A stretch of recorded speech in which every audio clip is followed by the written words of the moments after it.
Hello, welcome to our channel. So this video is about different types of search databases that one can use when they're carrying out their literature reviews. Now literature reviews could be for your dissertation, could be for any research topic that you have chosen. So I'm going to talk about those kind of like search databases. We have already done one video on different types of literature reviews. So make sure you watch that one too because it's on the similar grounds. So the very basic one I'm going to talk about is Google Scholar.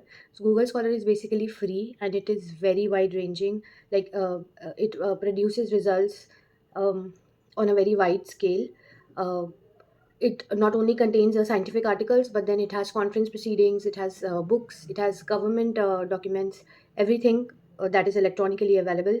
The Google Scholar will give you those kind of results. And Google Scholar also provides an option for you to do a phrase research, like the phrases, a particular phrase which you have in mind that you do not want, or you want that particular phrase. So it has that feature as well.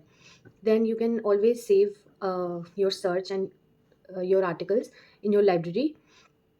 And you can see them later, refer them later. Google Scholar also provides you citation information, like which article is cited by whom and how many times. Another good feature of Google Scholar is you can create your own profile, you can save your own publications, and you can see your own growth as an author. Plus, it also gives H index to measure the quality and publication output of an author. So you can see it for yourself and for other authors as well. Now, Google Scholar has some limitations as well, though it is freely available and it's wide ranging, but it cannot be a reliable source, and it cannot be the only source for your literature search, because it is not comprehensive. It might produce some irrelevant results which you do not want in your which won't be specific to your objectives and your research topic. So that is one limitation. Then another one is it sometimes produce some duplicate articles, some incomplete, some irrelevant, some articles which have irrelevant bibliography information. So that is there. It also has a very limited options to narrow down your research, narrow down your search. It does, like, you can only limit your search by date and by language in Google Scholar.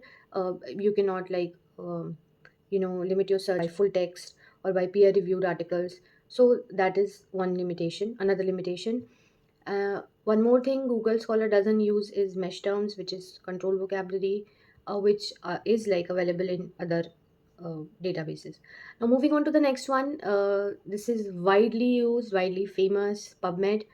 A very big advantage of PubMed is that it is freely available. That is one huge advantage, and it is very easy to use, very handy.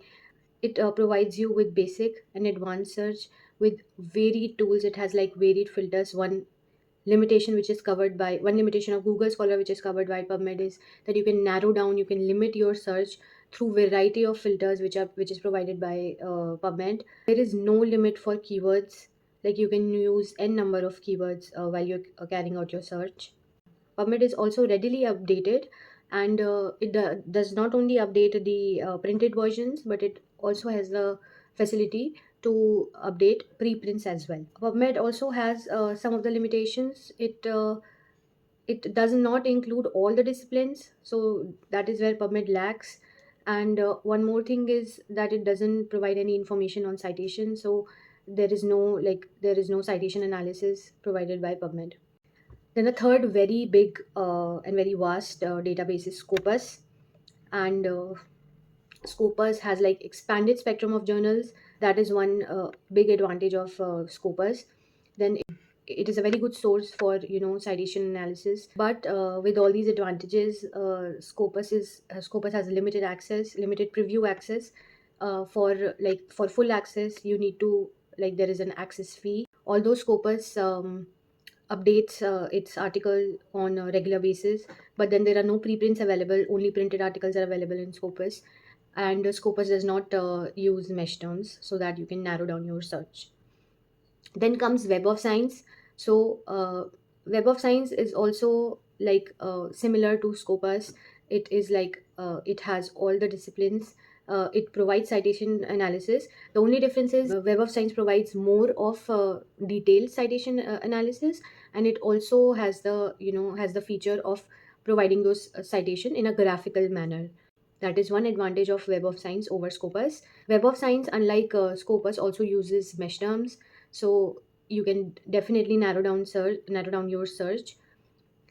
Then, of course, Web of Science also has its limitation. It has limited access, so it allows institutional access. It has an access fee. It is also readily updated, but then only the printed versions. It doesn't provide any preprints. Now, these are the main four search databases that you can use for your literature reviews. But then there are other databases also which you can use according to your objectives. So one such database is Cochrane. So Cochrane is basically for it is basically a registry of clinical trials, and it stores systematic reviews of interventions. So not all systematic reviews, but systematic review of interventions.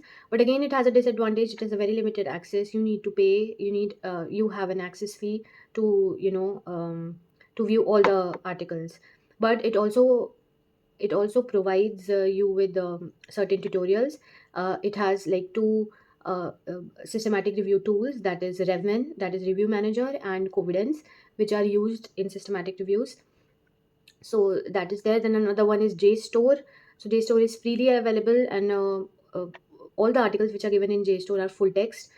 So then we have DOAG. DOAG is a directory of open access journals. So if you are someone who is looking, like, who is carrying out a literature review just for the open access journals, then you can refer to this database. Then we have CINAHL. CINAHL is a database for nurses and midwifery.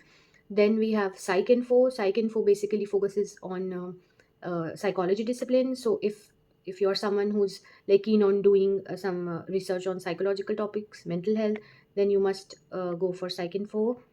Then the last one is MedRxiv. So MedRxiv is exclusively for preprints. If you are someone who wants to include preprints also in their literature review, then MedRxiv is your search database. So that's it about this video. I hope it will be useful to you. Thank you so much.